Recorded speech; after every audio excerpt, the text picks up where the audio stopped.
Hello, everyone. Welcome to the webinar on buying a practice in today's market. My name's Rod Johnston. I'm the principal of Omni Practice Group. We also have, or who was going to be with us, Aaron Purcell from Provide. He's traveling right now throughout Alaska, so we'll go ahead and get started. And if he joins us, great. If not, we'll be just fine. So anyway, again, welcome to buying a practice in today's market. We're going to talk about all kinds of different things on why it's a little bit different today than it used to be a few years ago buying a practice, and some of the things that are going on in the marketplace, the changing economy, the changing dynamics, interest rates, and a whole bunch of different things that we'll cover. Also, I want to let you know that we're doing this a little different than we normally have. Omni sells not only dental practices, we do veterinary practices and optometry and chiropractic.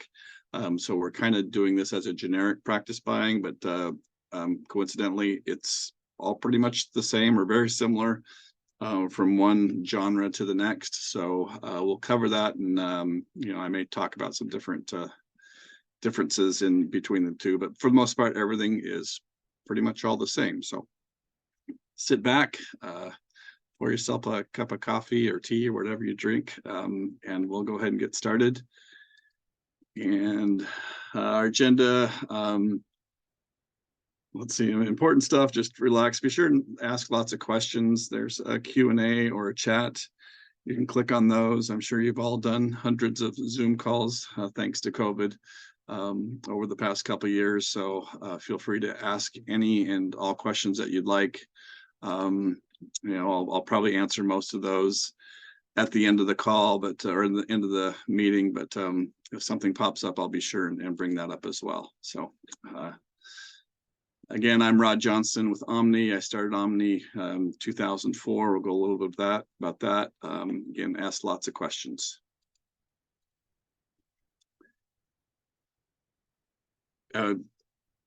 My background's accounting and finance, and about 2004, I began selling dental practices in Washington State. We've since expanded to all different genres: vet, optometry, chiropractic, dermatology, pain management. So we do all kinds of different things, but each broker that we have specializes in their own area. So we have a number of brokers that just do dental practices, and other brokers that just do veterinary practices, and a number of brokers who do chiropractic, and we also have some real estate guys. So we're very specific with our brokers, so they don't just do everything. We're members of the National Association of Practice Brokers, which is a group of brokers all over the nation. I was the president a couple years ago of the group. We're also members of the Institute of Business Appraisers and the Commercial Brokers Association. Most of our brokers are also licensed as real estate brokers. So a lot of times there's a lot of real estate that's involved with the sale of a practice. So it pays to be knowledgeable on the real estate side as well. And sometimes you can buy the buildings. We're members of most all the state associations and a lot of the small societies as well. We take pride in that we give back quite a bit to the state associations. We sponsor a lot of the state conferences, local associations. We sponsor minor league outings to baseball games. We do all kinds of stuff with the different societies and different associations, and we actually enjoy that. We've done a ton of practices, transitioned over 500 over the years, and last 25 years or so. We've probably done valuations on over 1,000 practices over the years, so very knowledgeable in doing valuations, as well as being certified valuation analyst. We help with startups. When I started Omni, I wanted to do things a little bit differently. So we're very hands-on and very personalized. I always tell the brokers, answer your phone and get back to people as quick as possible. Be transparent. Our name is everything to us, so we want to make sure that we're doing things right and keeping a good name. Another thing that we do a little differently at Omni is the brokers don't do everything. In a lot of the different brokerages across the nation, you have a broker who does the valuation of the practice. He goes out to meet the buyers, he meets the sellers. He then has to go back and figure out the marketing, figure out the value, put the marketing package together, place the classified ads, answer the phone, answer tax questions, and do all those things. And when I started Omni, I wanted to have the brokers be brokers and our marketing people are marketing people. So we have quite a variety of people within Omni. We have a number of dentists and vets and chiropractors that are all on staff here, as well as CPAs and CMAs, 3 certified valuation analysts, 7 commercial real estate brokers, although that's actually expanded recently. We have a team of marketing people whose job they work at the corporate office, and they put the marketing stuff together. So they're pretty busy doing all that. So and they're experts at it. So that's what they focus on. And we also have some practice consultants who are former practice consultants who know a lot about practice, and also some assistants and office managers. So what I'm getting at here is that if you have a question on a practice, whether it's a tax question or a clinical question or an operational question, we can typically answer those questions in-house. We don't have to pause and call an attorney or call a CPA or another expert, because we have them all in-house. So it makes it kind of nice to work with us. Let's see, sorry about that. So current state of the market. The practice sales market is still going very, very strong. One of the reasons I got into brokering practices is when I first analyzed the market, I saw that over 50% of the doctors are reaching retirement age, and that's increasing. So we're getting a lot of doctors now who are ready to move on and into the next stage of their life and retire or slow down or just work back. So that's made for an increase in practices that are going on the market. When COVID happened, I call it the COVID pause. It made doctors stop and think about what they're doing. A lot of them were working madly, long hours and long days, and 6 days a week or 5 days a week, and they took some time off, and they're like, wow, I really enjoy this time off, so I want to take some more time off. So that's made them pause and think a little bit. And in some of the areas, the insurance and staff and other challenges that are happening in the market, that made some of these sellers want to sell their practices. So we've been super busy working on that. Quality practices are being listed for sale and they're selling. What I mean by that is a quality practice is typically a practice doing probably close to $1 million or so. Good overhead, good location, equipment's in good shape. It's highly desirable practices. So those practices that we list, those sell pretty quickly. So you got to keep your eyes on those. Banks are fully engaged and actively loaning money.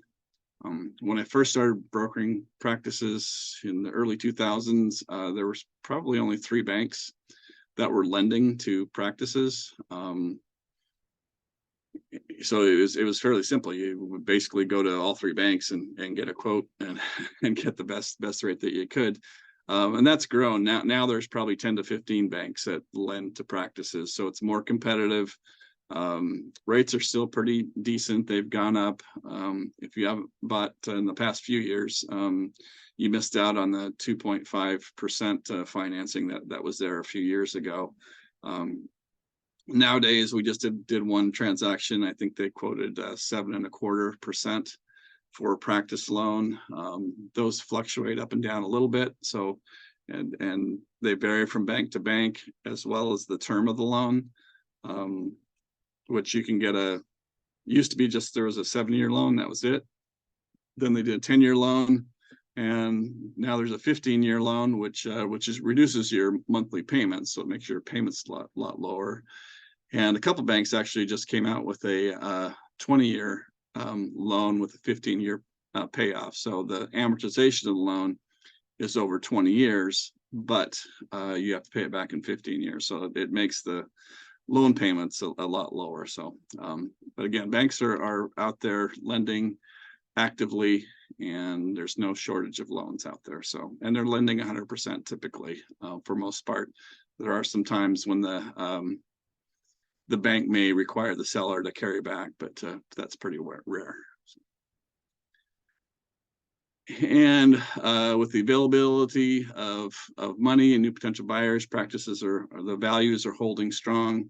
I don't think we get into it here, but the practice values do fluctuate with interest rates. So as interest rates go up, practice values will come down a little bit.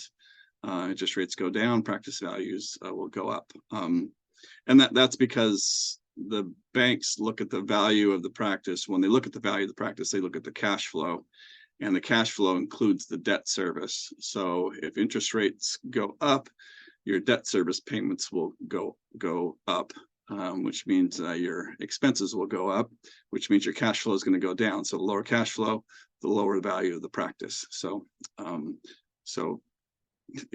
guess it's a catch-22, because if the interest rates are up, you're paying a little bit more in interest, but the value is going to go down a little bit. So it's an inverse relationship.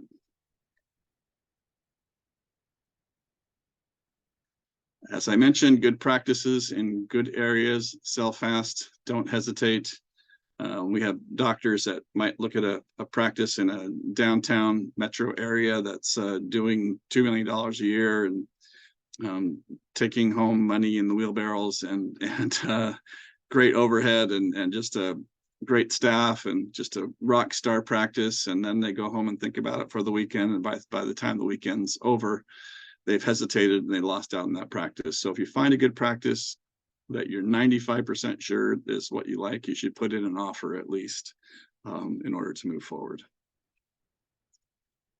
Individuals do still own practices and are buying practices. I can't stress that enough. We keep hearing from some of the corporate guys that they're trying to spread the rumor that individual solo practice ownership is dead, that corporates are taking over the world, but that's just not the case. We're selling practices like crazy. All of our brokers are very busy, so individuals are still buying practices. So just want to emphasize that you guys need to get out there and buy practices. So why should you own? The $1 million question. Well, one of the reasons is practice owners typically make 20 to 25% more than just being an associate in the practice. Because as a practice owner, you not only get revenue from the procedure that you just did, but you're also getting revenue from the whatever that was just sold at the front desk, or you're getting revenue from your associate or one of the assistants who's just doing a procedure. So you're just not making money just on what you do, you're making money on what the entire practice does. So that's why you make an additional 20 to 25% in the practice. You also build equity in the practice, which you can use for retirement. So it's similar to buying a house. When you buy a house, you pay down the loan on the house, and over time, you pay $1 million for, these days, I guess they're all $1 million. You pay $1 million for a house, you live in it for 10 years, 15 years, and that $1 million house is all of a sudden 1.2 million or 1.4 million. Not only that, you paid down that loan to 700,000. You have all this equity in the house. Same thing with the practice. You pay $1 million for a practice, you pay down that loan over time, and pretty soon you might still only have $1 million practice, but you have $500,000 in equity that you can put away, and hopefully in 10 years you pay out that loan, and it's all equity. Freedom to practice how you want to practice. So I hear from associates all the time that they complain they only get to see the new patients, or they only get to see certain procedures, or their hours are constricted, or they're not getting enough hours, or wrong location, just all the different things that you're kind of forced into when you're associate. So you don't get to choose the procedures that you do, you don't get to choose the staff you work with, you don't get to choose your location, all those different things. So when you own a practice, you have the freedom to choose whatever you want to do. You get to hire the staff that you want to work with. How many of you have worked with the staff, that member that drives you crazy, that lazy, or they don't do things the right way? They just drive you nuts. So as a owner, you can get to choose whoever you want. So, and let's see. And you're your own boss, and you're not working for the man or the woman anymore. You can control when you decide you want to take off the day before Thanksgiving for the whole practice, or you want to shut down the practice for a week or two before Christmas or after Christmas. So you can do all those different things. So.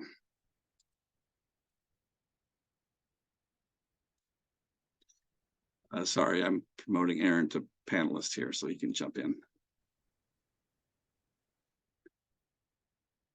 These are some comments that we've heard from buyers that have looked at practices. They said they've never owned or ran a practice before, so they don't want to buy a practice. They're just scared.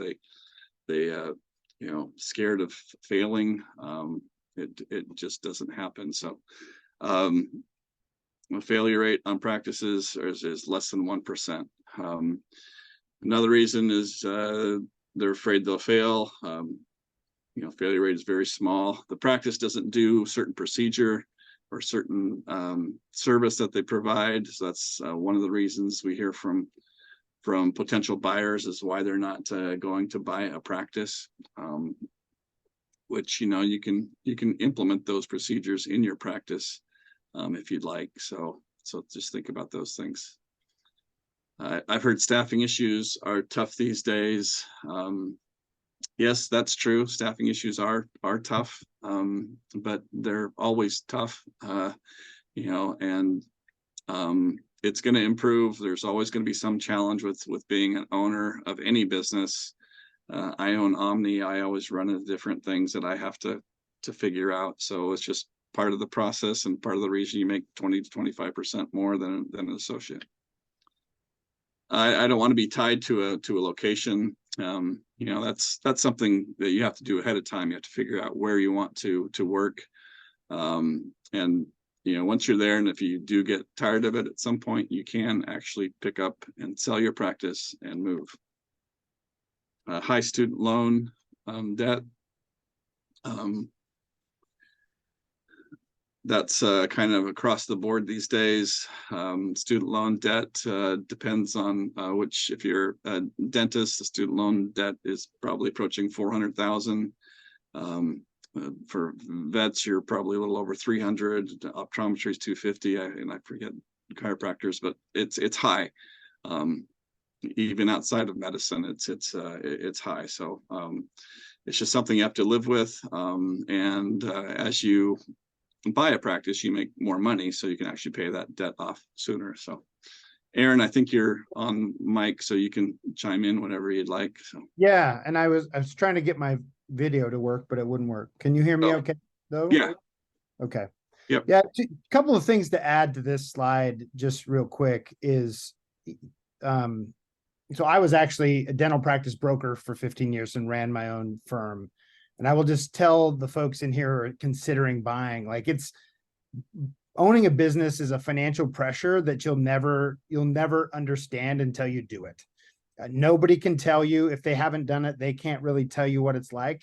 But I can tell you that when you do it and you succeed at it, you walk a little taller, and you're not really scared of what's out there. When you can run around, run your own business, solve all those problems. And so I would really say, don't be afraid to take this on, because there are so many really wonderful rewards to it. Even though it may be scary, and yes, it does come with a certain financial pressure. It really is a heck of a thing, and you will be really full of pride in yourself and in your team when you do it well. The other thing I wanted to reiterate is, not wanting to be tied to a location. As a lender and as a former practice broker, I saw a lot of doctors chasing deals in areas that they thought were really, or they would chase a deal that they thought was really inexpensive, but it would end up being in a place that was kind of far out there. And so I would often get a call maybe a year or two later saying, hey, my family's not happy. I don't love this place. I want to sell my practice. So definitely take the time to do some lifestyle designing on the front end. Think about the kind of lifestyle you want to lead, and then work backwards to find a practice in a location that's going to support that kind of lifestyle.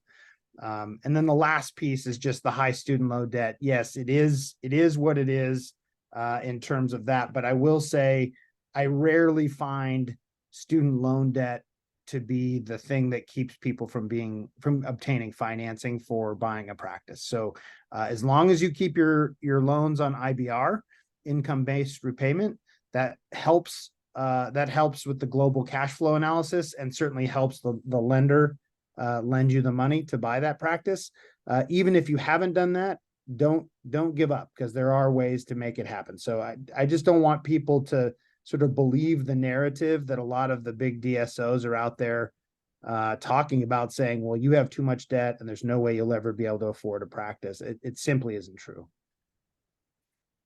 Yeah, good points. Thank you. Yeah. Yeah, and also don't forget, there's lots of support out there to help you with these things. You have a CPA, and you're going to have a consultant, or you might have a consultant, and then even guys like Aaron and myself are happy to help you out if you run into any challenges. So you have support with you as well. And for those of you that don't know, so Provide is a fintech that does practice financing, and I can talk more about that later. But I'm currently a dental and vet lender. We do work with other medical specialties as well, but this is all we focus on.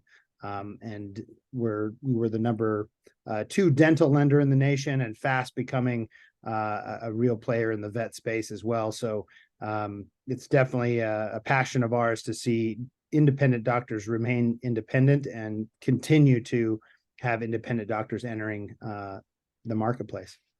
Go ahead. Great, thanks. So can anyone own a practice? It really depends on the state. Most states, you have to be a doctor to own a practice, or at least the majority owner of the practice. That's kind of how some of the DSOs get around the laws, is they have a friendly dentist or veterinarian or chiropractor in that state who owns the clinical piece of it, and then the corporate group owns the non-clinical piece of it, and that's how they get around the laws. So some attorneys actually won't even work with some of the corporate groups because they still don't think it's legal. So but that's their own opinion, I guess. So yeah, anyone pretty much can own a practice if they're licensed, or if they have somebody who's licensed who's the majority owner of the practice that owns the clinical piece. But not everyone should own a practice.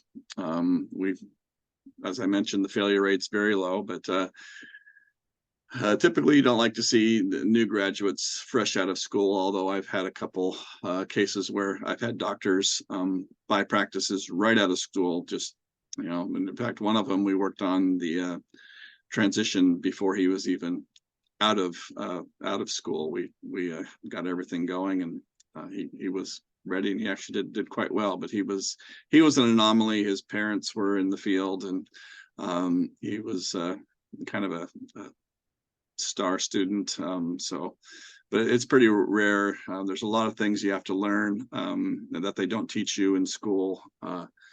Your hand speed and the speed of doing procedures, and just some of the different things like that. You really don't want to just jump into it from day one.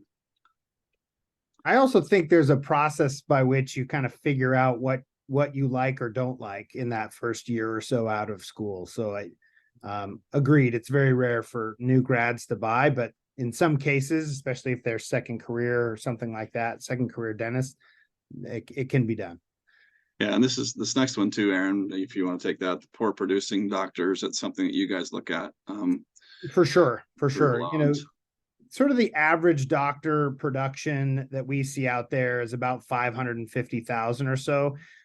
So if you're a doctor that can't verify your production, that's kind of the minimum production credit we'll give you when we do what we call our global cash flow analysis.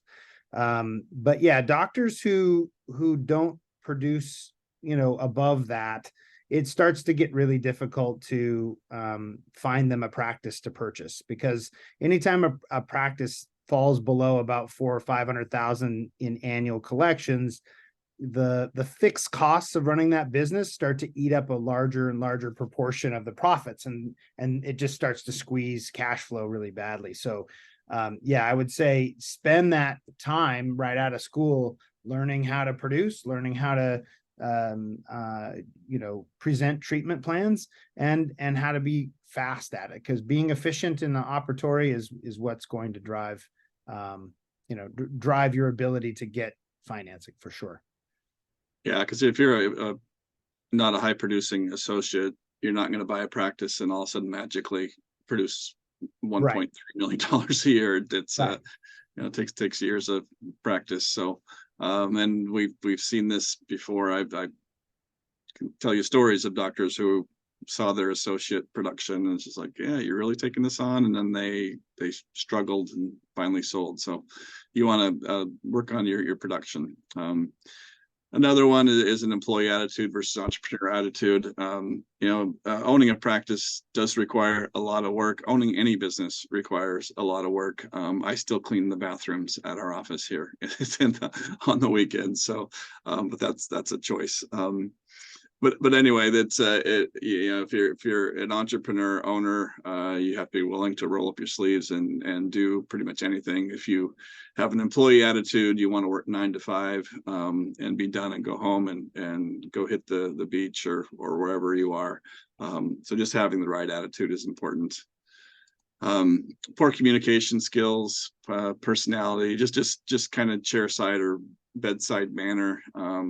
You want to be able to communicate with people. It's kind of interesting. The high producing practices I've found are people who are really good communicators and can relate to people. They take time to spend with the patients and get to know them and really build a good rapport with them. Absolutely.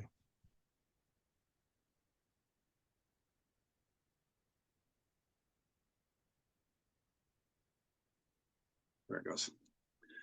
So what are the risks? There's risks with being associates. There's risks with being an owners.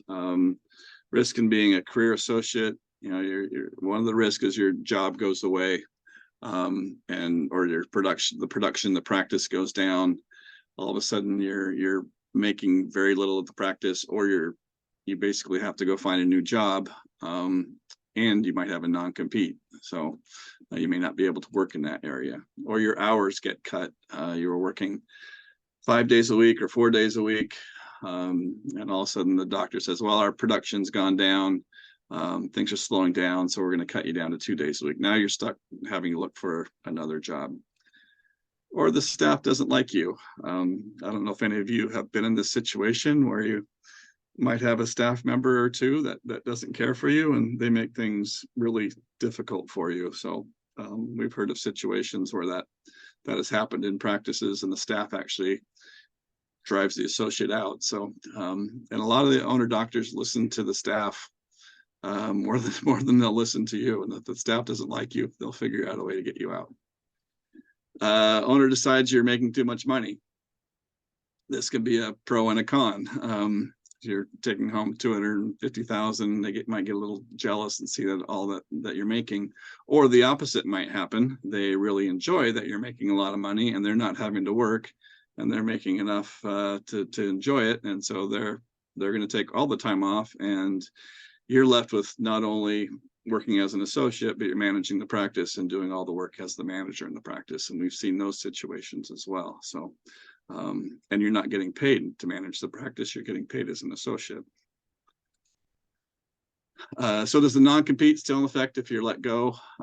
It actually, it is for the most part. And I know in some states the non-competes don't hold up. I know in California they don't hold, but most states non-competes are still active. I know like the state of Washington has a limit. If you make less than 150,000, I believe, the non-compete won't hold up. But if you make more than 150,000, it will. And I think some of the other states have certain thresholds as well. So you have to check with the state that you're in. So, but if it is a legitimate non-compete and you get let go, whether it's just for staff reduction or whatever it is, the non-competes would still hold up. So if that happens, where's your next job going to be? You have a 10-mile non-compete and you're in, say, downtown Bellevue, Washington. It's a pretty densely populated area. So now you have to fight traffic 10 miles away to, let's see, 10 miles would be South Center or SeaTac or Federal Way. So you have to commute a half hour just to go to work. So, or you might have to move. So there's some things to think about, the risks of being an associate.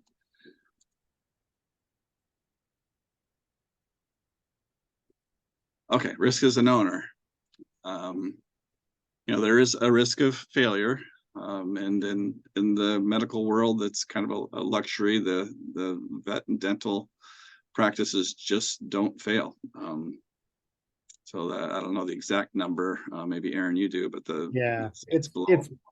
It's a fraction of 1%, and it's the reason why you can get 100% financing plus working capital for vet and dental practices, right? If you were buying a grocery store or a gas station or any other kind of business, there's no way you'd get 100% financing plus working capital at a very attractive rates. In many cases, rates that are similar to what you'd be buying a house, what you'd be getting a house loan for. So yeah, it's exceptionally low. And, so don't be afraid of taking that risk, because it's, pretty low. Yeah, vet and dental are the number 2 and number 3 least likely to fail. And I know optometry is pretty low as well. And chiropractor is a little bit higher, but it's still all very risk averse, so it's a good thing. So as a risk as an owner, if you're buying a practice, so there might be procedures in that practice that you don't do. You just spent about 4 years learning how to do veterinary dental chiro optometry, so you can probably take a few classes and still learn how to do those procedures. So that's something that can be overcome. You get into the practice and the staff leaves. Good. You can always pick someone else up. You can get somebody that you might like and that wants to actually be in the practice. So, the staff leaving, we've had that happen many times where doctors buy a practice and the staff leaves a few weeks later. For the most part, that doesn't happen. We're pretty good about retaining staff. We do some things to make sure it's going to be a good fit. We typically don't tell the staff about the sale until closing. And because we know in the current staffing market, there's a lot of staff members that probably either have offers on the table or it'd be really easy to find a job. In fact, I was talking to a doctor the other day, and he told me one of the big issues with the staffing, and maybe you guys know this, is that Indeed is kind of the website, Indeed.com. It's an employment website, and a lot of staff members will just throw their profile out there and they'll get offers. So the doctors are getting staff members coming to them saying, "Hey, I can get 20 cents more an hour down the road. Can you give me a raise?"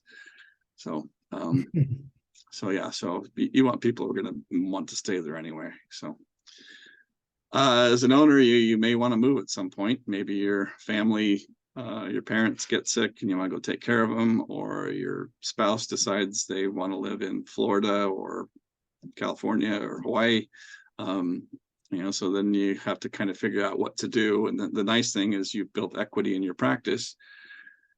You can sell the practice. Majority of practices still do sell.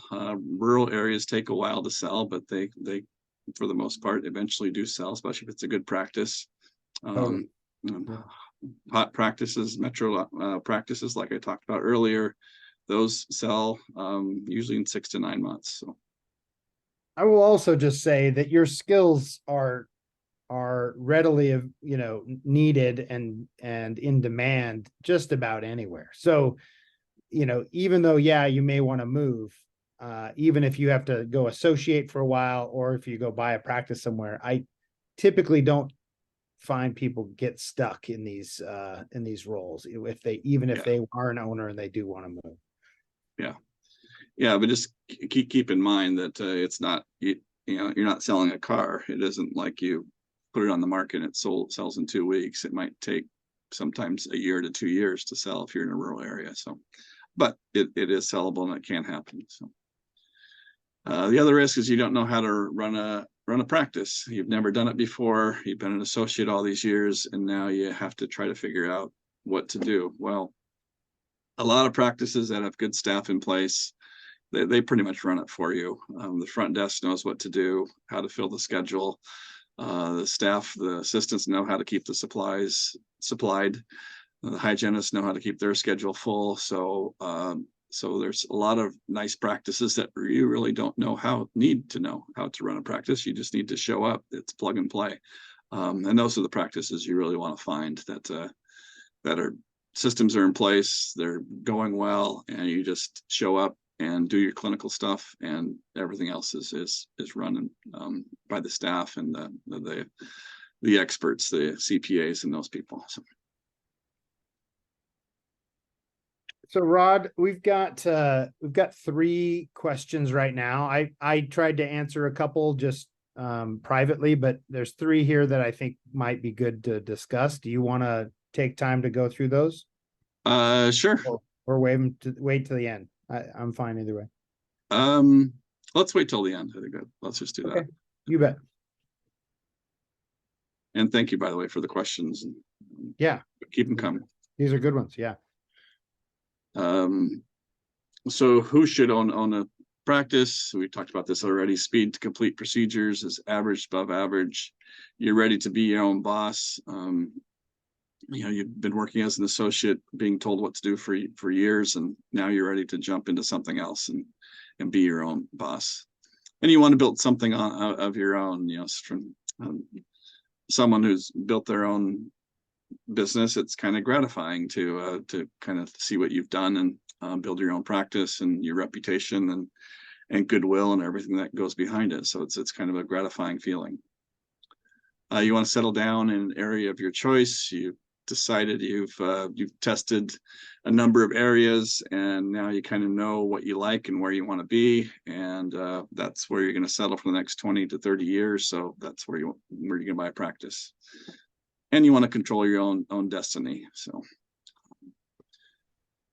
So next I want to talk about the corporates. I know that's always a question across the board because consolidation's going on everywhere. Corporates seem to be trying to take over the world. You see it all over the place. You see it with like BlackRock buying up houses. So it's just kind of happening everywhere. Corporates, and I talk to the corporate guys all the time in dental, vet, optometry, everywhere. They tell a lot of individuals, and they go to the schools and preach this, that doctor ownership is going away, that you as an individual won't be able to own a practice because of your school debt, because the corporates get such great deals on supplies and lab, all those different types of things. So you won't ever be able to own a practice. Well, that's a bunch of horse pucky. I wasn't sure how to That's spell putting it very polite. Yes. Sure, there's spelling a pucky there, but I think the other thing that a lot of them will tell you is that, well, we've seen this script play out in medicine, right? This is how this will play out in dental and in vet and all these other things. And for sure, corporate groups have taken their pound of flesh and continue to consolidate. But I think vet and dental in particular, optometry as well, there's a certain electivity to those and an intimacy to those that I think will make it a little more difficult for consolidation to happen that way. And frankly, I've seen and been privy to a number of corporate groups, private equity groups jumping in to buy up dental practices and not managing them well and ending up selling them off because they weren't very successful. So I don't think that corporate is the answer in any of these industries. But I don't think you should believe everything they tell you, but they are working hard to tell you this story. And another thing that they tell you is that you need to go work to go to work for them. Come to work for corporate practice. We'll take care of you. We'll give you all this money and bonuses and all these great things, and you won't ever need to own your practice. And they need you more than you need them. There's a shortage of good associates at the moment out there, and corporates are slowing down a little bit as far as purchasing because they can't find good associates to work in the practices. So keep that in mind, that they need you. They need you more than you need them. And you can't compete against corporate practices with all their discounts they get and from the suppliers and the labs and all the other vendors. That's not true. You can compete with them. It is true that they do get discounts from suppliers and from the labs. And although some of the supply companies I've spoken with said that they're willing to give better rates to individuals too, you just have to negotiate and ask. But if you think about it, supply expense in most practices, no matter what, is about 6% or so of practice overhead. Lab expense is pretty close to that too, maybe a little lower. So even if they're getting a 20% discount, that's 20% on 6%. So that's only 1.2% less in overhead. So it's not like they're getting 10% better in overhead or 20% better in total overhead. It's only 1 to 2 points. So with that, you can compete. Another point is mostly the general public doesn't really like to go to a corporate practice. Just the mystique about it, and they'd rather go to an individual and get the same doctor every single time than going to a group practice. Anything to add to that, Aaron? Yeah, I think it's really overblown, the discounts they get, and certainly they do, but you also have to remember they got to pay an associate to do the work. So by the time you do all that, the corporate group isn't taking a whole bunch of margin out of there by the time they've paid everybody to do the work. And the fact is, an owner operator can run, and usually does run, a more efficient thing. So for example, maybe they're getting a discount on supplies, but if the owner operator isn't there kind of minding what's being ordered, are they really saving that much? If the assistants are ordering too much, Yep. So. Yep.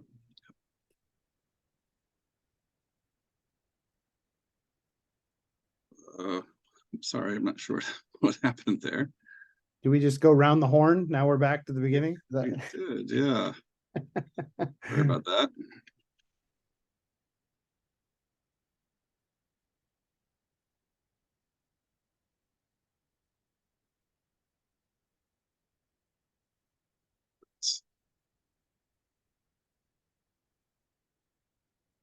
All right.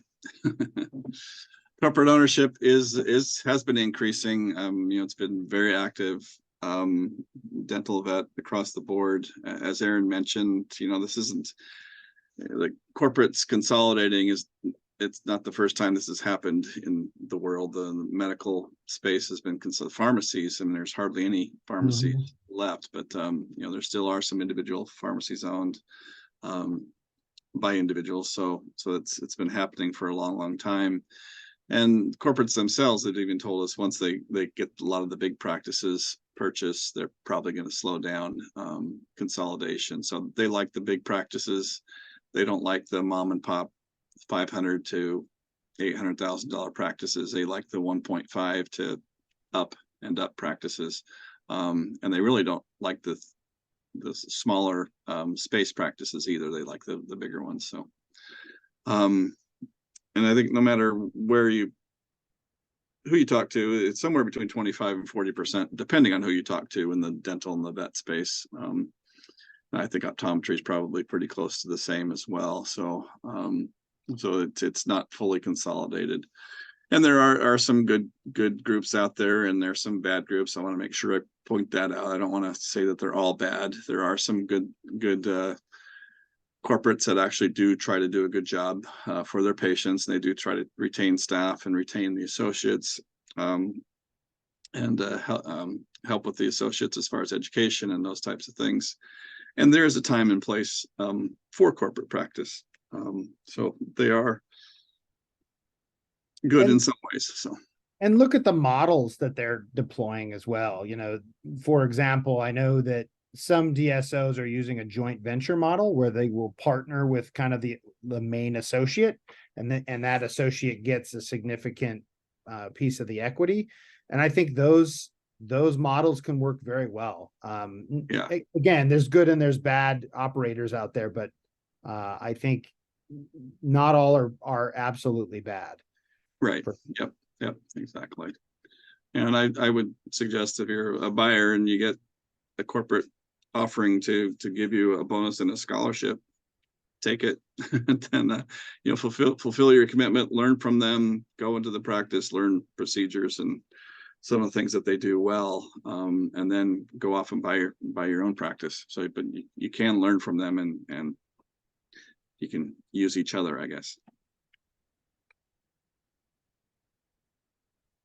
So where do you find practices for sale?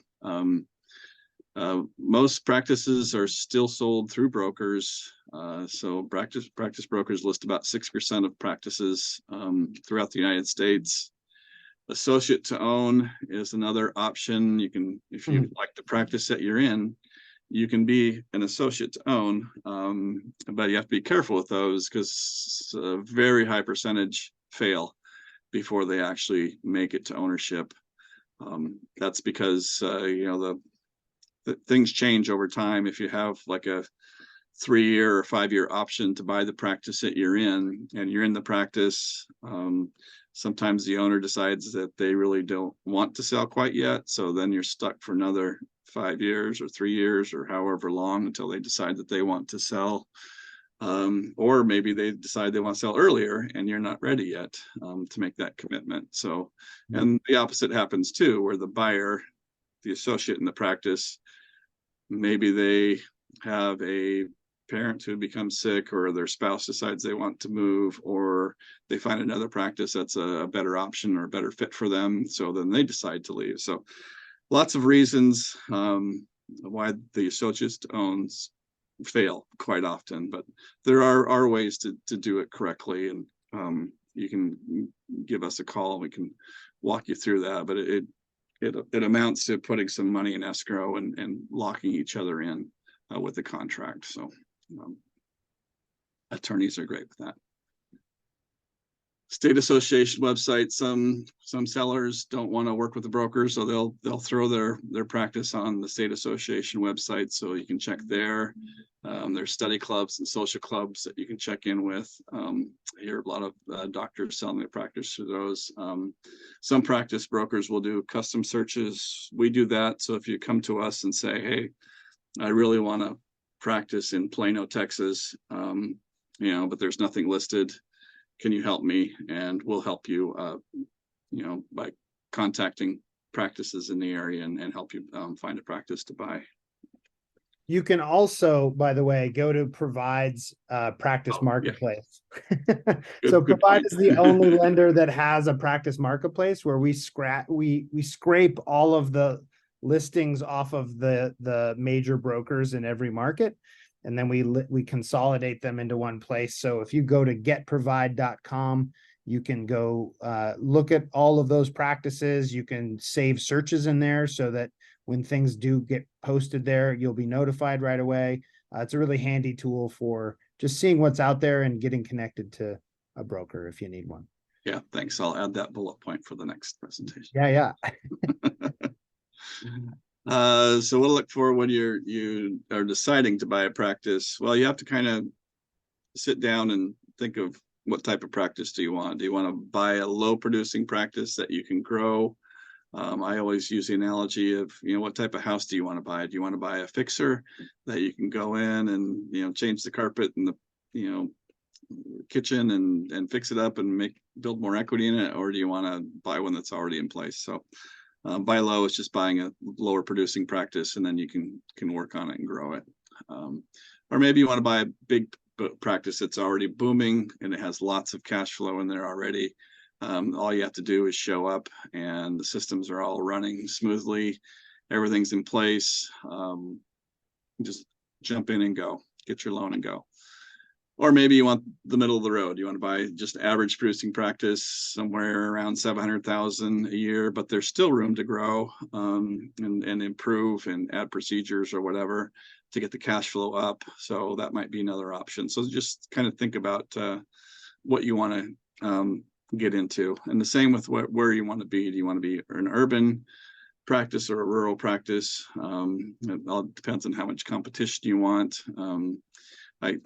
People always ask me where's a good place to buy, and I always say, get out of the metro areas if you really want to buy a nice practice that's going to make a lot of money. But if you want to be in a more of an urban area, then that's fine too. So but the margins tend to be better in rural areas, right? Your Yep. staff costs are lower, your rent costs are lower, all of that. You usually have the more opportunity to buy a building, all of that.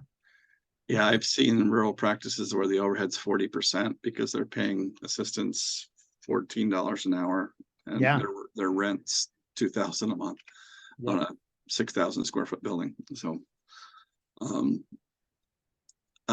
you want a new or old practice? Something you're gonna have to go in and redo, or what about doing a startup? That's another option. It's a little spendy these days to do a startup, but if you're a specialist, those things tend to take off very quickly. So startups actually can be a good answer for some certain scenarios. So absolutely, and we do startup financing. Yep.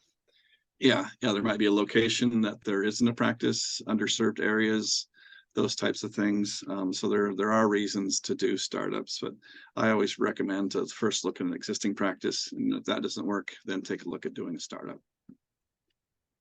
Are there certain procedures or philosophies you're looking for? You're looking for holistic practice or something that is a little unique. So think about those types of things. And the demographics.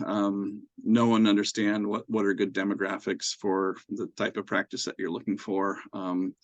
There's a ton of data out there now on demographics. You can even get the average spend on dog food if you want to get that in a certain zip code or certain area. So there's lots of information out there that you can look and find. So this is kind of our typical average practice is doing about 650 in collections, industry average overhead. We can get you what those averages are. The collection rate's really high, close to 100% or so. There's 4 dentists, 5 days, minimum of four days of work for dentists and 5 days for vets, opto, and chiro. 3 staff are pretty common. Average age of 68 years old. That's the average seller these days.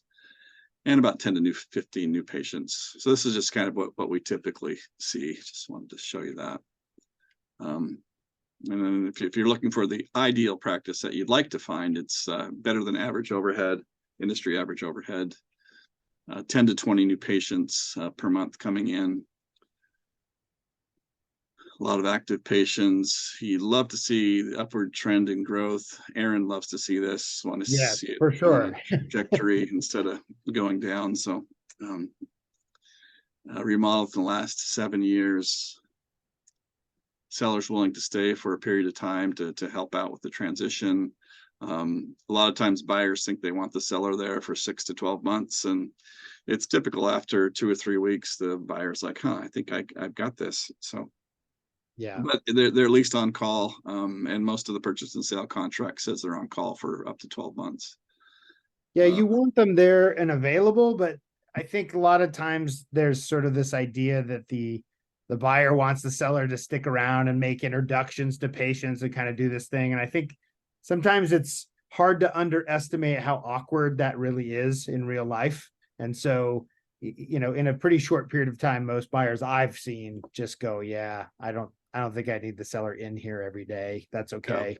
Just be available if I need you. Yeah, exactly. Yeah, and four rooms or lanes or ops are pretty common. Ideal benchmarks. This is kind of just what we went over a little bit: lab fees, supplies, those types of things. So I'm happy to forward this to you so you can take a look at it. Steps to purchasing a practice. So you've gone through this exercise of trying to decide what type of practice you want. So now you need to locate a practice is kind of the first thing. So if you located a practice, geographical area that you want to practice, the type that you want, it's the size that you want, everything looks great. It's outside of your non-compete, which is kind of an important point as an associate. If you do sign a non-compete or an associate agreement, employment agreement with an employer, you want to make sure that you're not working in an area that you want to buy a practice. So if you are in downtown Portland and you want to own a practice in downtown Portland, you don't want to be an associate in downtown Portland. You want to be in, you know, somewhere outside Milwaukee or somewhere else in Oregon that outside of Portland, that's outside of your non-compete of where you want to be. So so be sure and take a look at that. And then good demographics. So you found a practice, you're signing a non-disclosure agreement. The non-disclosure agreement requires you not to talk about the practice with anyone but your advisors. So you sign that non-disclosure, you're going to get all this information. You can't disclose anything to anyone but your advisors. Yeah. So your bank, your Yep. you know, your consultant, your CPA, those are the people that can know. They don't want you talking to the assistant on Monday morning about the practice you went and looked at. Yeah. Some brokers have a blanket NDA. We actually require one for every practice, on advice from our attorney. The penalty if word gets out as a result of you telling someone you shouldn't have told could be damages to the practice. So if you tell someone that so-and-so's practice is for sale, that gets back to the staff, the entire staff leaves and the associate leaves, and the practice goes from $2 million to $1 million. Well, now there's $1 million loss and you could be sued for that $1 million. So important reason to not tell anyone. The term is basically forever, so you have to keep it to yourself. Especially don't tell your friends, family, or others you're looking at Dr. So-and-so's practice in Seattle, Washington. This next bullet, it's especially your parents. I had, your parents are proud of you for you're going to be owning a practice, and you go home and say, hey, I'm buying Dr. Jones's practice in Queen Anne. And your parents like, oh, that's great. We go to church with him. And then all of a sudden the whole church knows that that practice is for sale. And I talk about this because it actually happened. So. Yeah, I'm laughing only because I remember so many horror stories of this word getting out when it shouldn't have. Yeah. So you want your parents to be proud of you, but wait till the sale's closed, then you can tell them, or you can generically tell them you're buying a practice, and just kind of keep it quiet. So you're going to get a ton of practice information, a prospectus, which is basically ours is about 30 pages long, and it talks about everything you want to know about the practice for the most part. What the annual collections are, how many rooms, just staff, some demographic information. So all kinds of good information on that. And you're also going to get financial information, tax returns, procedures report, if there's associates in the practice, it's production by provider, a list of staff and statistics. And then you also will get a lease that might be included in the packet. And then you get to analyze it, which for the most part, buyers cannot do this on their own and probably shouldn't do that on their own, but there are some that can do that. There's buyers consultants out there that can help you analyze practice management information. You obviously can look at the procedures report, analyze the procedures, but as far as looking at a financial statement, a lot of buyers look at the income statement, for example, or the tax return and say, wow, they're losing money.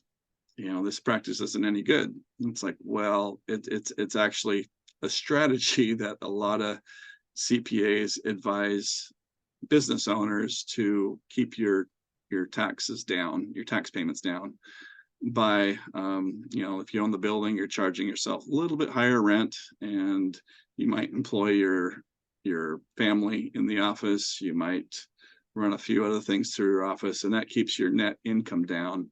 And those things are called add backs. So when we do our valuation calculation, we add those all back in. So that negative $200,000 loss all of a sudden turns into a positive $400,000. So that was just a quick education on income statements and financial statements.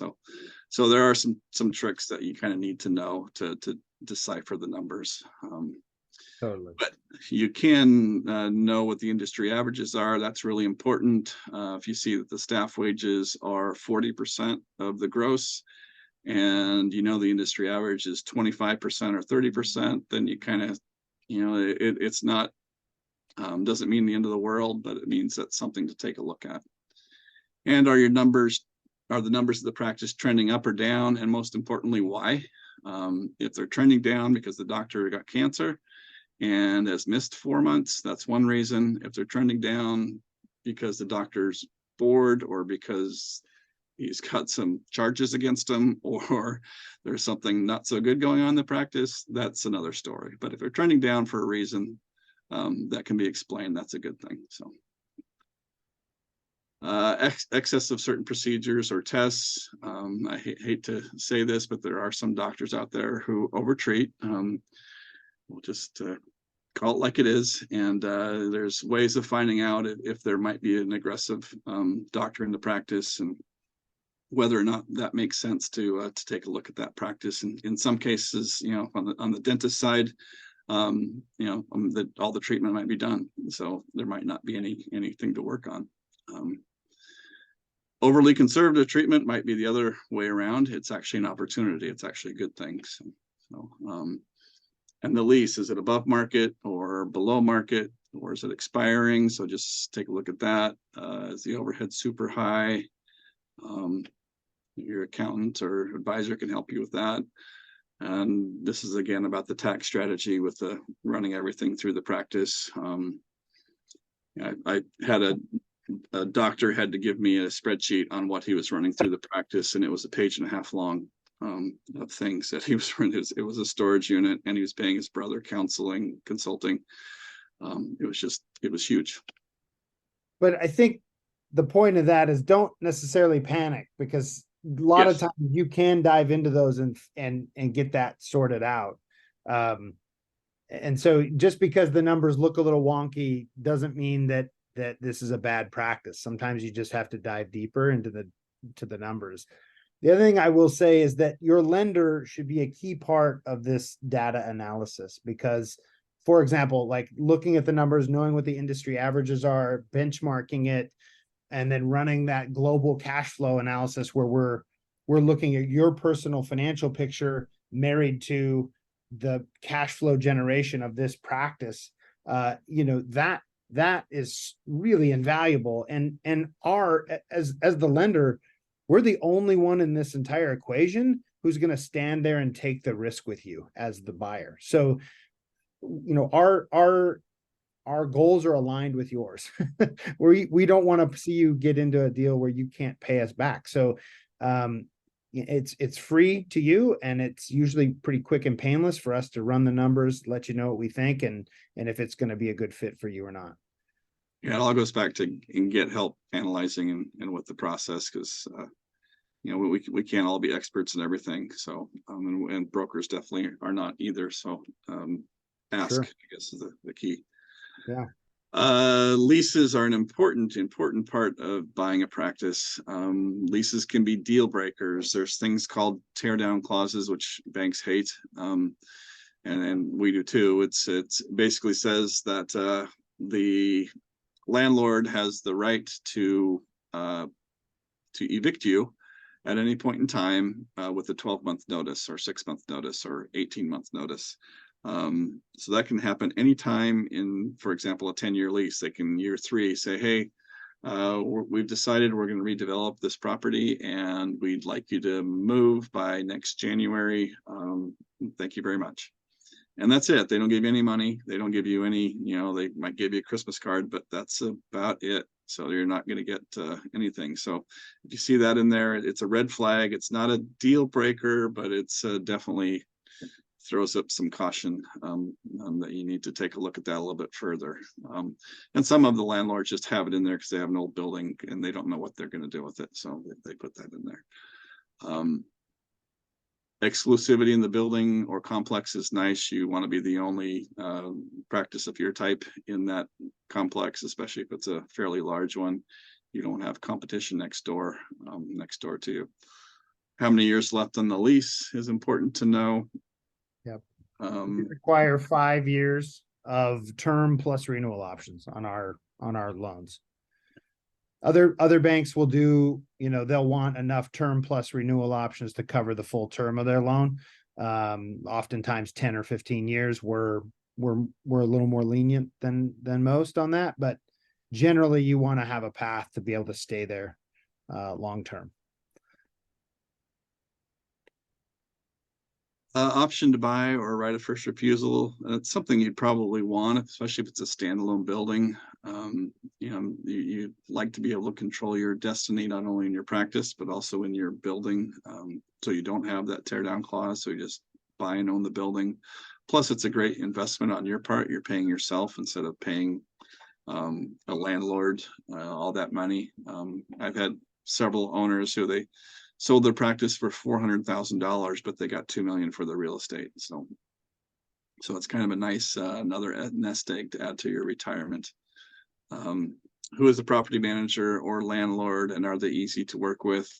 A lot of the brokers know some of the big landlords in the area, and they know who are the ones who are kind of a pain. And it tells us whether to contact that landlord sooner rather than later. If it's gonna be a war, we want to know ahead of time instead of waiting until 3 weeks before closing and we find out it's Joe Schmo, the slumlord, who we have to fight to get a lease assignment. So find out who that is and if they're good to work with.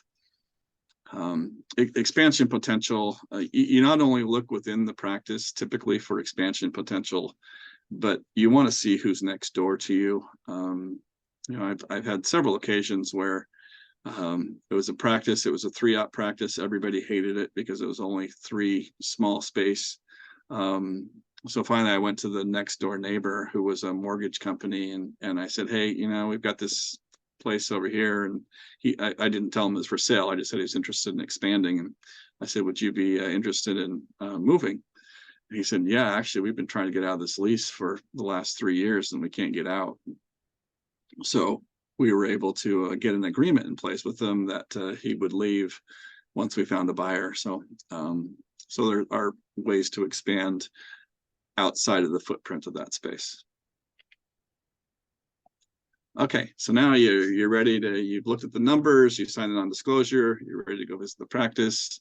The sellers there, be respectful. I've had a few shysters that weren't. It kind of makes it awkward. I typically don't like the seller to be there because then the buyers can be open with their questions and say, "Holy cow, orange shag carpet, cool," you know, some things like that. So it's just kind of depends. If you're on the outside, look and see how the visibility is or signage, or if it's an office building. Check it out to see how dated it is. What's the layout look like? Is it it used to be a house where you have to step down into the operatories and big trip hazards and those types of things to look out for. Or is it just a crammed space? So just make sure it's functional, really, is the main thing. And then how's the equipment? Is it all in good shape? Those types of things. And technology, is it digital? Are they still using paper charts? Those types of things. And then the expansion possibilities. Rod, do you recommend buyers do kind of a drive-by before they schedule a showing with you, or would you rather have them all do that at once? I typically don't. I just, if they want to see it, they go, and they can do a Google Sure. drive-by. So Sure. Yeah. These are some issues that you might see, and issues might be too strong a word, but just things that can be fixed in a practice. If there's orange countertops, you can replace countertops fairly inexpensively. This is the same with the orange shag carpet. The worst one I've ever seen was green shag carpet on the waiting room walls, not on the floor, on the walls. Ooh. So ooh. Halfway up, it was the most bizarre thing. So, but that can be fixed. Old equipment, you can replace old equipment. If there's no digital technology, we can get you a quote on what it would cost to get digital into the practice. If the computers are old, computer prices have come down so much. That used to be a big, huge issue when it was $3,000 or $4,000, $5,000 per computer, but now it's just like, well, you go to Costco and get one for $1,000. Highly paid staff, that's something we talked about. If your staff overhead is 40% or 50% of total collections, then you have to do a deep dive and find out why. Is it because the front desk is making $150,000 a year or $125,000 a year, or is the wife working in the practice, she's getting excess? Or are there 3 assistants when the practice is only doing $300,000 a year? So just those types of things, and you can put a plan in place. It's okay, front desk needs to go, or ask her to reduce her salary, or this need to let 2 staff go, or things like that. So you look at these things and you kind of come up with a plan. This is something, bad staff, you don't know until you sit down with the doctor, and it's amazing how honest some of these sellers are. Usually after due diligence, I like to have a lunch or dinner with the seller and the buyer, and let the buyer ask any questions they want. And we always talk about staff, and they'll just say that Susie, if she left, it would be no big deal. So no offense to any Susies out there. Right. Procedures referred out, keep them in house. Procedures you don't do, you can take a course or hire a specialist to do those procedures. High supplies or lab expense, you can find a new supplier, lab, and other things. So, and then things that cannot easily be fixed are aggressive treatment of patients. It's hard to kind of quickly turn that around. You can't really fix that. If there's no work to be done, there's no work to be done. High rent, the lease is probably going to be 5 years at least. You might be stuck with high rent for 5 years. You can try to renegotiate that, but I've never been successful at that. Or if it's too big of a space for that practice, right? That will, maybe the rent is market rent per square foot, but if you're renting too much square feet and you're not being productive out of it, that is a huge drag on cash flow that will just continue to be a drag for years to come. So good point. Hard to fix. The infamous bad location. If you can't fix a bad location, it's not easy to pick up and move a practice. Bad floor layout. I've seen a practice that was 2 houses. It was a duplex that they created a dental office out of, and we had to step down into the other. So you'd be walking, and all of a sudden you go down some stairs to get the second. Wow. Overvalued practice. This is oftentimes not the broker's fault. You wouldn't believe how many sellers we go see, and we do the valuation. It comes out to like $850,000. and they want it to be $1 million because they want to be able to tell their friends they sold their practice for $1 million. So they push us hard to get us to list the practice at $1 million. So it's a little inside secret. You can make a lower offer. It doesn't hurt our feelings if you want to make a lower offer. So number of competitors in the area, you can't ask them to leave. So yeah, that's things that can't be fixed. Not easily though. You can't ask a competitor to leave easier. Yeah, give a nice letter. Yeah, some flowers maybe. So you visited the practice, you really like it. Now it's time to make an offer. You prepare a letter of intent document. The letter of intent, or LOI, it's non-binding, which means that either the buyer or the seller can at any point in time rescind the letter of intent. So it says, hey, I like your practice. Let's negotiate and take the next steps, is kind of what the letter of intent does. There are parts that are binding.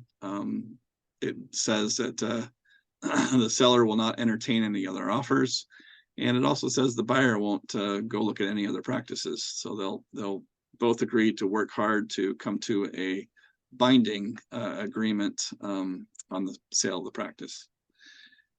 And in the letter of intent, there's all these contingencies, which helps you get out of it, which is one reason we don't necessarily require earnest money on our transactions, because you have all these contingencies as a way to back out of the transaction. So you can say the financing doesn't work for me. I didn't like the color of the carpet, your licensure, your non-compete, rework, lease, or price. So all those different things are all contingencies on the sale of the practice. And you get to do due diligence in the practice for those things.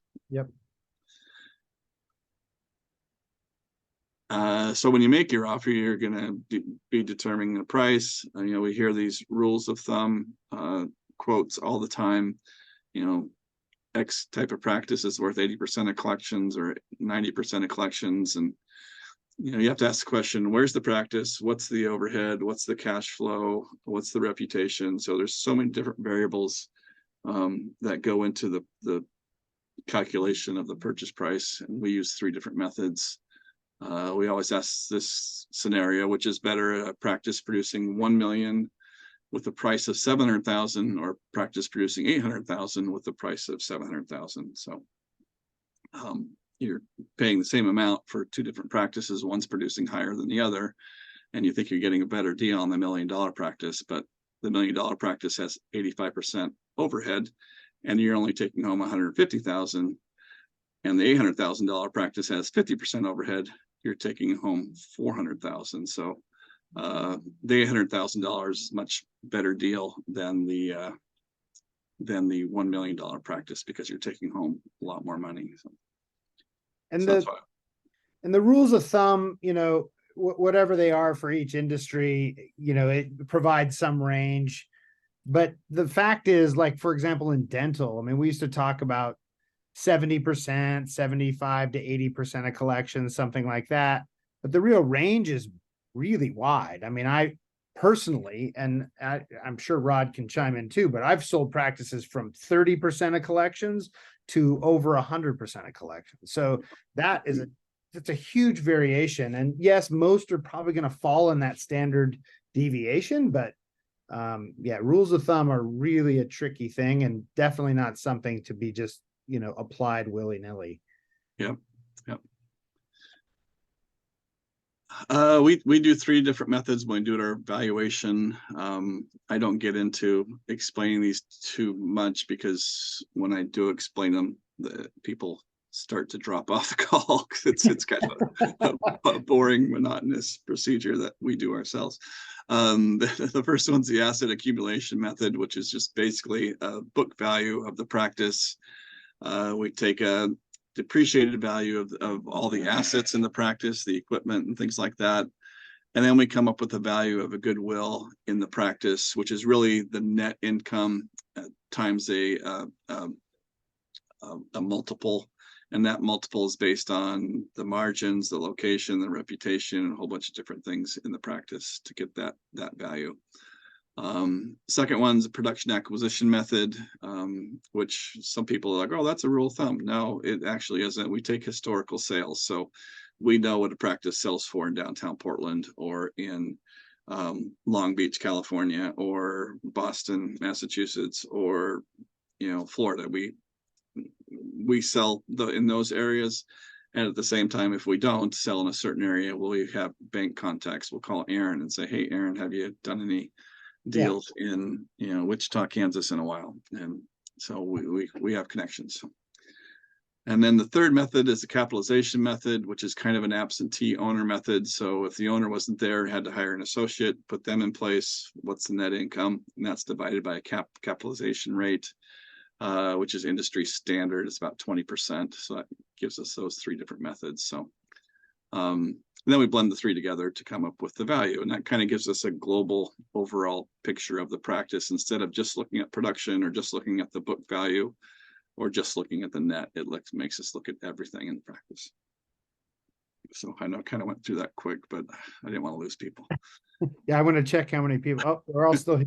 Yeah, they're still there. Yeah. Okay, we've got the price. Now you've agreed on the letter of intent. Now we're going to go do due diligence. This is done a lot on the dental side. Veterinarians don't do it a ton, but I've done a couple where they've gone into the practice and with an advisor, and so you want to go in and review charts, x-rays, go through the equipment. Just kind of, it's typically done off hours.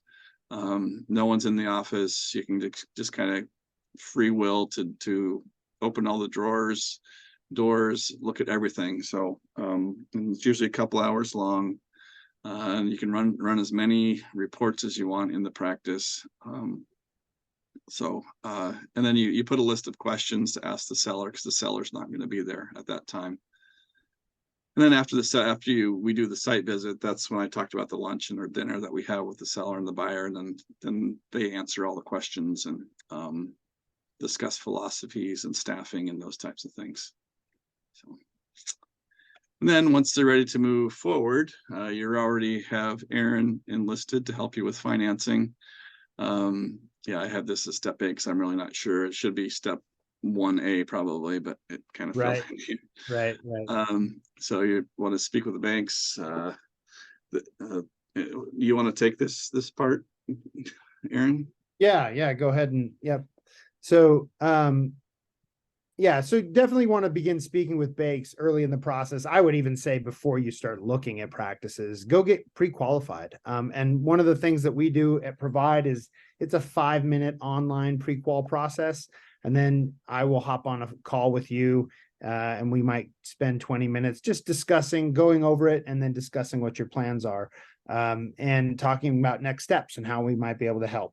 The practice needs to be approved as much as you do. And to that point, we're looking at what we call our global cash flow analysis. And as I said before, that's where we're looking at your personal financial statement and then how that connects to this practice. And we marry those two under a certain set of assumptions.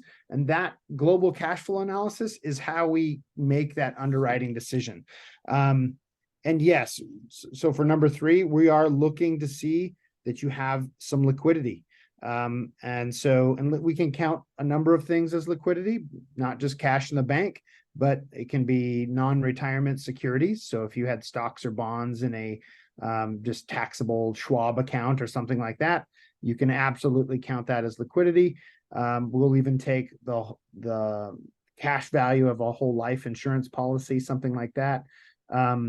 And then, so we want to typically see you've got somewhere between 5 and 10% liquidity. So 5 to 10% of the amount of the loan set aside. That's not money you have to contribute to the deal per se, but it's money we want to see that you have available to you just in case you have a bad month or there's the transition doesn't go as well as you'd hoped.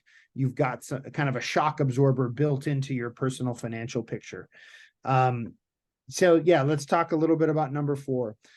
Banks often want to see practice cash flow, what we call it global debt service coverage ratio, or they will call it just global cash flow.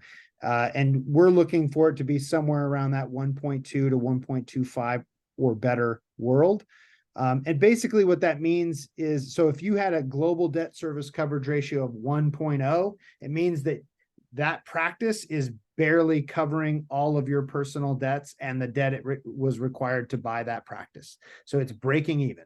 If it's below 1, it means you're losing money. If it's above 1, you're making money. So at 1.2 or 1.25, you have an excess earnings of about 20% or 20 to 25%. Yeah, and our rates, yeah, we're in the 7 to 8% world for 10 to 15-year terms. There's some other creative options we can do there with balloon payments or extended amortizations. But I can't stress this enough. It really is not all about rate. Remember that you're probably going to be borrowing money multiple times throughout your career. So you need to be partnering with a lender for the long term. And you need to be thinking about lenders in terms of, are they going to be able to support your growth plan over the long run? I can't tell you the number of calls I get from buyers that say, hey, and they own a practice, they chase the shiny rate with a big box bank, and they come to me and said, hey, we want to buy this building. We're super excited. We think we can do it, but we went to our lender and they said no. And then they come to me and they want to know if we can help them. And the problem is, I have to refinance all of that practice debt in order to be able to help them buy that building. And sometimes they're going to have prepayment penalties and other things in there that just essentially means they're stuck. So make sure that you're working with a lender that is going to be able to support your growth plans long term. And keep in mind, a lot of banks are going to tell you what you want to hear on that. And not all that glimmers is gold when you see a shiny low rate. So I'll turn that over to you.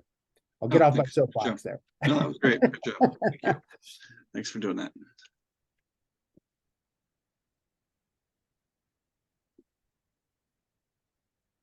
Right.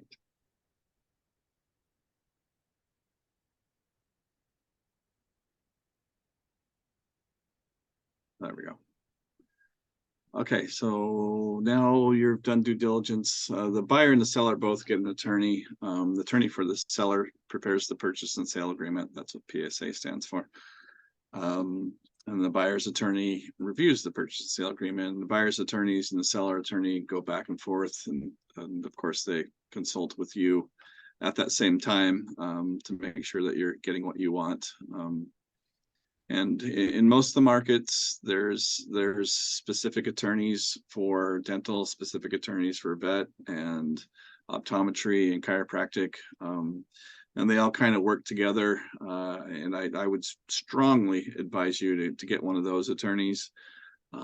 We've had some buyers, sellers use their Uncle Vinny or Cousin Vinny, who says, oh yeah, he does bankruptcies and he does estate planning and he does practice sales. So yeah, don't do that, because I had a couple stories where they've charged $25,000 for, or $50,000 was the highest I had to do a purchase and sale, and it should be somewhere, between 5 and 10 is probably common. So yeah, so use one of those guys. Yeah, don't use your cousin's buddy. Yeah. The components of the purchase and sale, there's allocation of the purchase price, which is important to the seller, more important to the seller than the buyer, because the seller, they pay capital gains tax on the goodwill of the practice, which is usually about 85% of the purchase price, versus ordinary income on the equipment, which is about 15%. And the buyer gets to amortize the whole thing over 30 years. It's just a matter of time, of the time period. So rework clauses for dentists. There might be an employment agreement. There's going to be a non-compete agreement, which we talked about. There's going to be non-compete agreements are binding for business sales. So it's different than a non-compete agreement for an associate agreement. Just so keep that in mind. So if the seller signs that they're going to not compete for 5 years and 10 miles, that's binding. They can't Yeah. go buy a practice or start a practice across the street ever, or within that non-compete time period. So non-solicitation means that you can't solicit staff, or the seller can't solicit staff or patients to come work for them anywhere. There might be a clause to treat family members in the practice, transition assistance, which means the seller helping out in the practice after the sales closes, either by phone or coming into the practice. If there's AR, there might be an AR, account receivable sale, which is usually about 85% of the value of the AR under 90 days, less credits. You get to use the seller's name, typically between 12 and 24 months. Usually it's 12, I think. Yeah, 12. And then the list of equipment and the lease assignment will all be part of the purchase and sale. So, it's usually a 30+ page document, so it's pretty intensive. So then after that's done, then we do a staff meeting. Finally, when the documents are signed, that's when you typically want to tell the staff. We keep everything confidential throughout the process. As I mentioned, we've sold hundreds of practices, and I think the word's gotten out on maybe 10 over the years. And that's usually either the seller told somebody that they shouldn't have told, or some other way that leaked out. So, but we tried to keep it all completely confidential. Seller informs the staff right about closing date. Usually a couple days after the seller has informed the staff, we have a staff meeting to introduce the buyer, and that's when the broker is often there for that. And they usually over lunch, or they bring treats to schmooze the staff a little bit and get them to like them. And then you typically do not want to change too much in the practice the first year. Obviously, if it's something that's dysfunctional, staff member, or something that's not working in the practice, you obviously want to change it. But you want to keep, for the most part, everything the same, or same as possible, because people don't like change, and start changing things that gives people the itch to leave. And staff continuity is important in a practice. The patients tend to enjoy the staff and the front desk people quite a bit. So, and some sellers might offer stay bonuses for certain staff, especially if they're key members in the staff. So, and then you have closing. We like to use escrow because it's cleaner. They take care of everything. They do prorations, so there might be some stuff that's paid in advance, taxes, personal property taxes, and those types of things that need to be prorated. They'll take care of all that. The date of possession is usually within a few days after signing, and the bank takes care of all the funding, and then the prorations are done. And closing is official when the money is wired to the seller. And then after that's all done, we celebrate.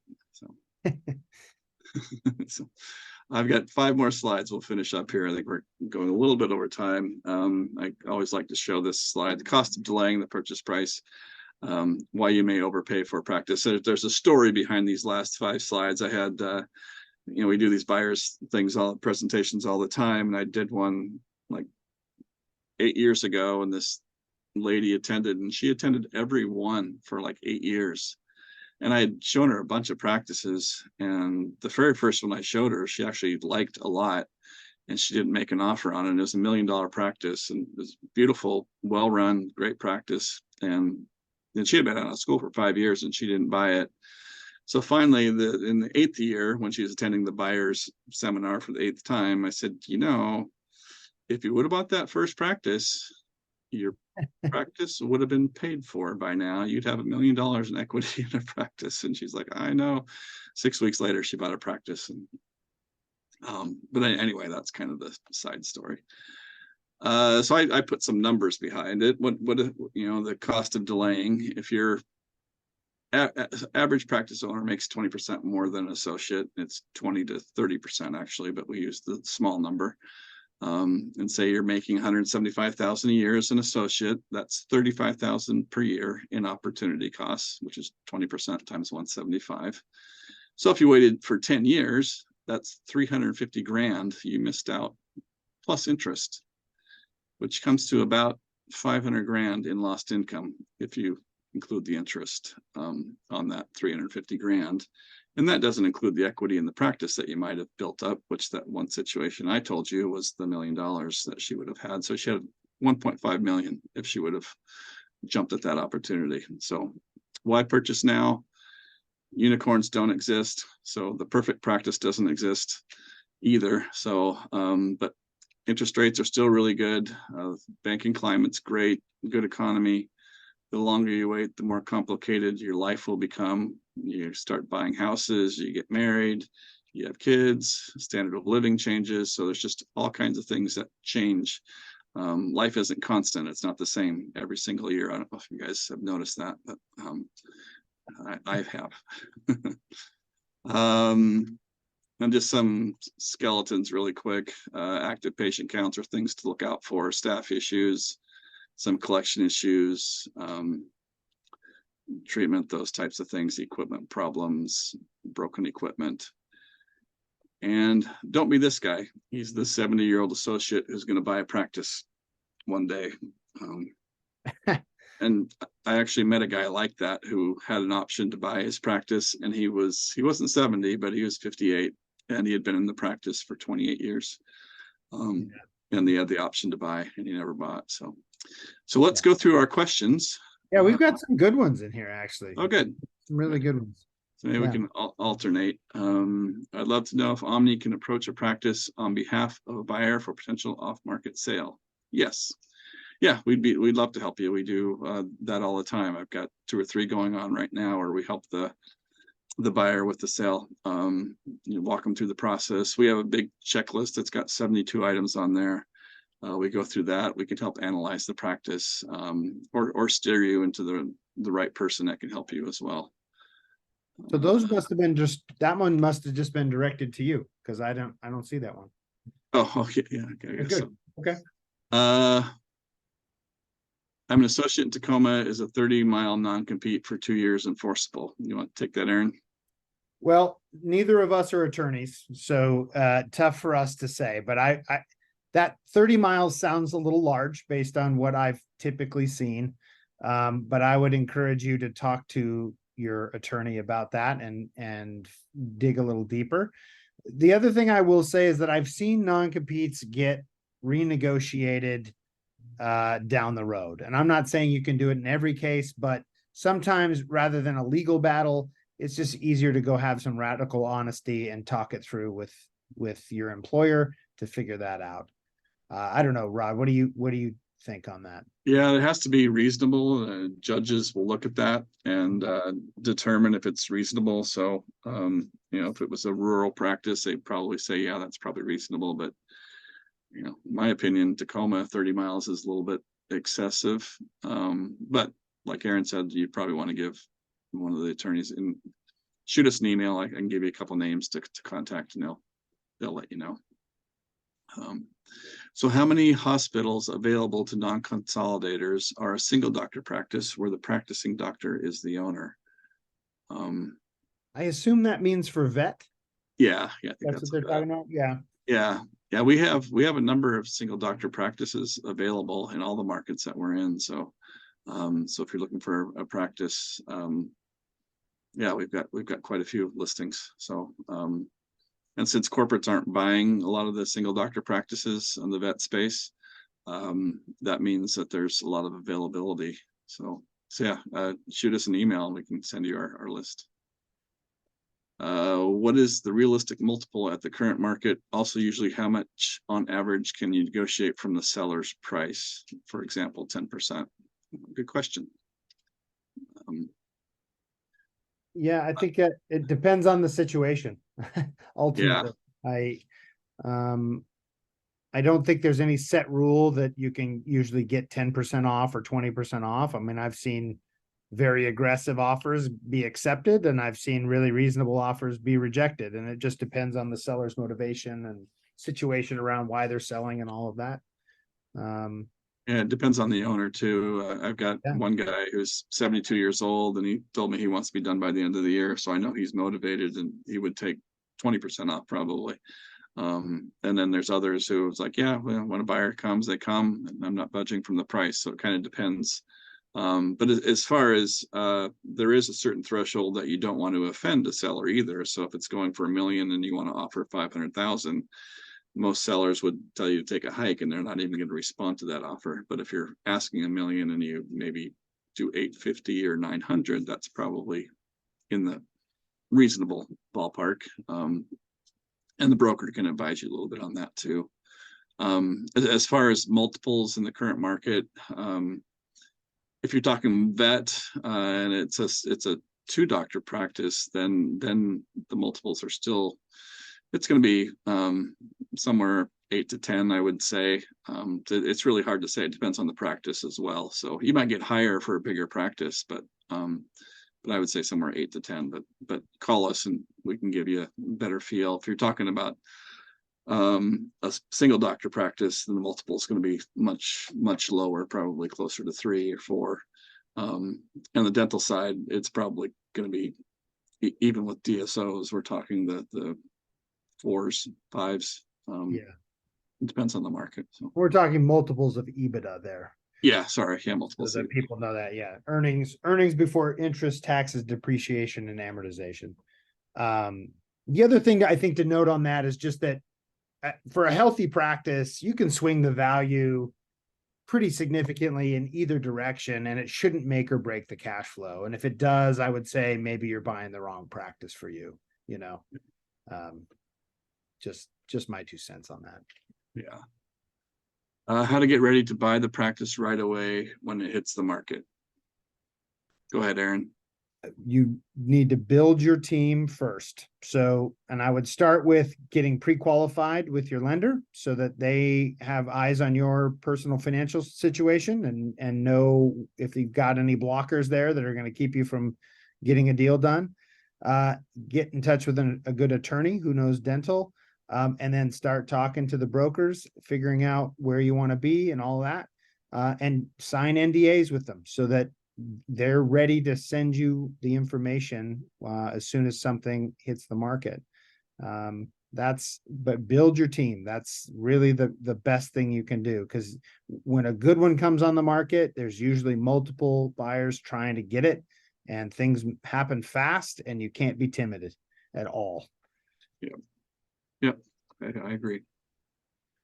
Are there practices without patients, for example, buying general practice for specialty? Yeah, we get practices all the time. We just had one that was on the market for a long time and wouldn't sell. He actually had to close his doors and walk away from his lease because we couldn't find a buyer.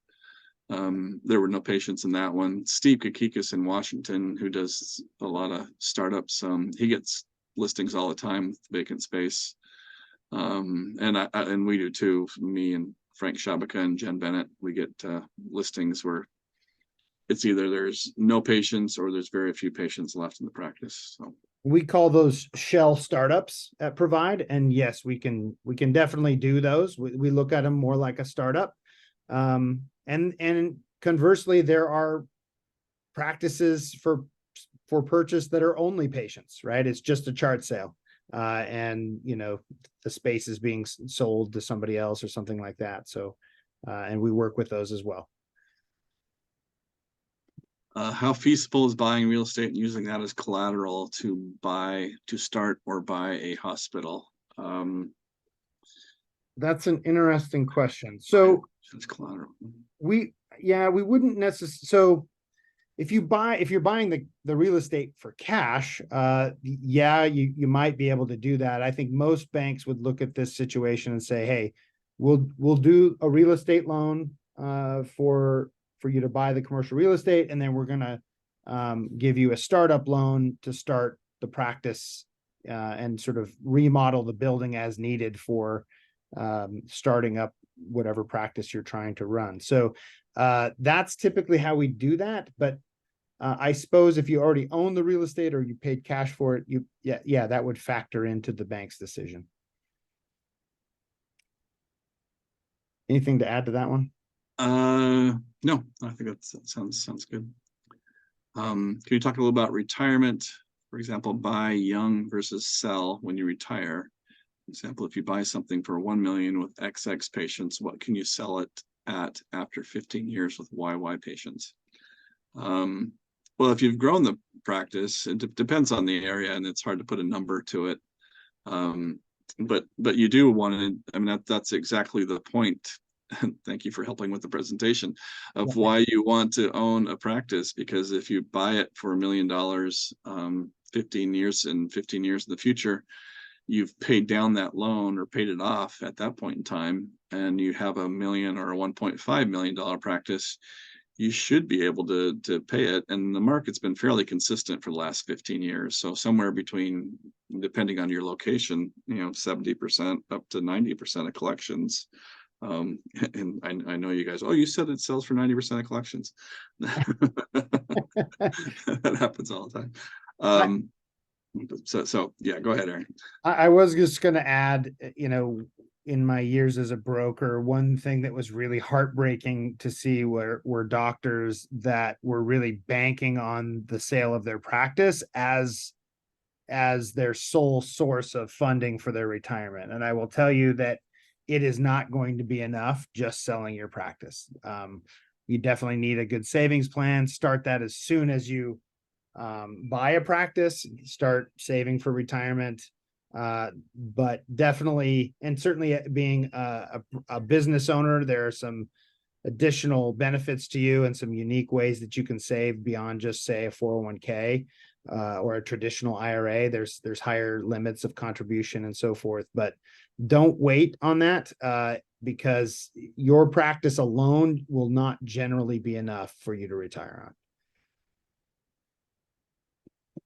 on. What happens if the lease is running out in a year or less? I can make an offer assuming the lease will be extended, but what if the lease eventually gets renewed at a higher price or not at all? I would have wasted time, legal fees, CPA costs by this time to back out.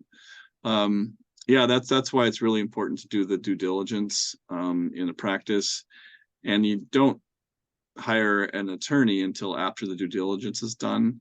And if you important reason of why you look at the lease, and you want to see how much is left, so you would want to negotiate that before you start hiring the attorney and going down that road. You might have to hire the CPA to review the numbers a little bit, but that's not going to be too expensive.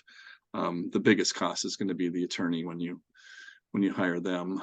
And I want to mention, this is why you have those contingencies in the letter of intent and yeah, so, right, so that you can look into all of that beforehand and back out, well before you've sunk a whole bunch of time and money into it. Yeah, and a lot of the sellers will know the landlord really well. They'll know if it's going to be renewed or not. So, and most of them have been accurate over the years. And I know two who they outright told me that the landlord's not going to renew it. So, and it's a year away. So, and I do want to mention that there are buyers advisors out there who you can contact to help you out too. So if you need those names, just give me a call. I can hook you up with those guys. So yeah, we can do that too. And yeah. And if there's red flags around that, like if there's smoke and mirrors or nobody's being forthright about the lease situation, I would just say that's just something to be aware of and make sure you can get down to brass tacks early enough in the deal. Don't let that be a thing that waits till the end of the deal to find out the thing isn't going to go through. This one's yours, Aaron. If lenders are looking at your personal assets, is the loan financed against your personal assets, or can it be financed as commercial loan with no ties to your personal assets? So we collateralize the practice and or the real estate if there's real estate involved. We're not taking a lien against your personal assets. With that said, you are making a personal guarantee on that loan, and there's really no way around that. If you are taking out a practice loan, you're going to personally guarantee that, just like you would personally guarantee the lease or a number of other things that you would be doing for that practice purchase. So no, we're not necessarily going to be attaching your personal assets, but you are making a personal guarantee on that. How do you deal with a creative accounting from a seller in which a practice appears to be running in a loss and he asks just do add backs yourself? Well, that's when you need your advisor. We can tell you what is a true add back and what is not a true add back, so we can go through those, and your CPA can too, but your broker should be doing that as part of the valuation process. And if there's not a broker involved, then you want to call an advisor like Mike Dinzio from Next Level or one of those guys to help you out with that stuff.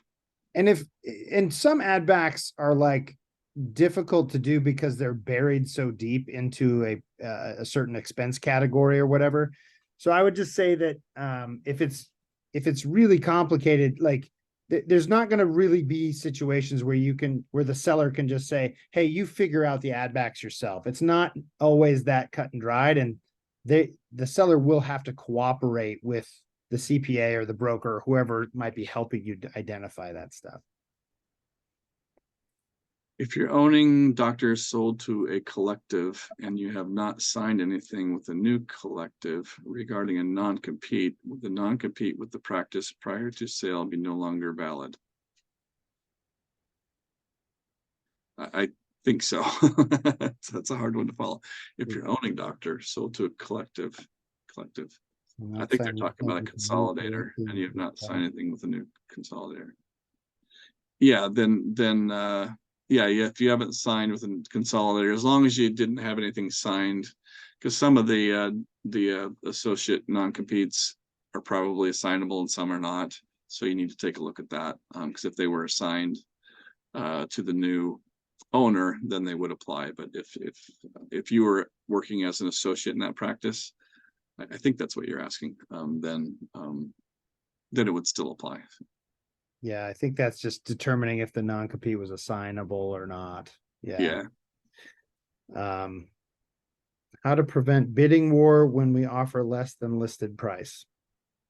Well, it depends on the situation, because in some situations, for example, if they're having an open house for a very, a very desirable practice, there may be no real way to prevent a bidding war, because somebody's going to make a full price offer.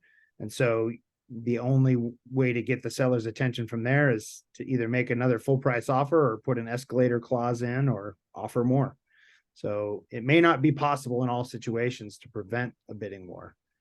Yeah, and usually bidding wars are on really good practices. So if it's a really good practice and a really good location, you don't want to lose it, then you want to be on the winning side of the bidding war. You don't want to offer less. You want to, like Aaron said, you want to put an escalator in if you don't want to lose that practice. But yeah, and the broker should be able to guide you on that too. How is buying a specialty practice different or similar to a GP practice? Good question. I like that one.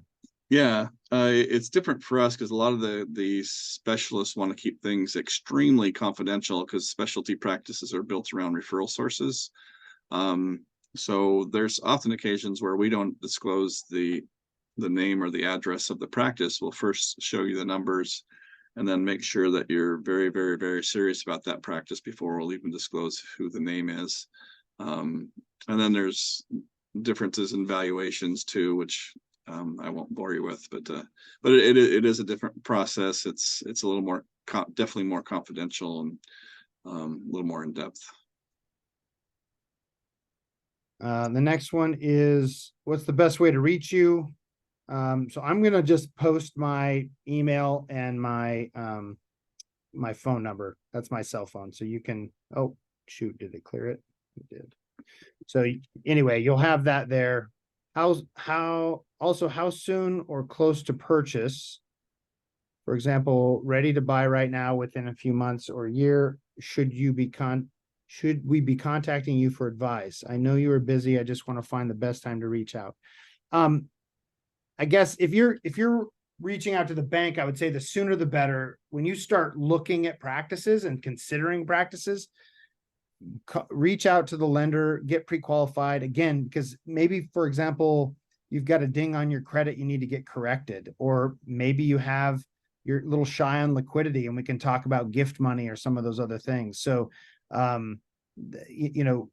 have somebody walk you through that stuff so that when that great practice comes along and it's a good fit, you can jump all in and go for it, you know?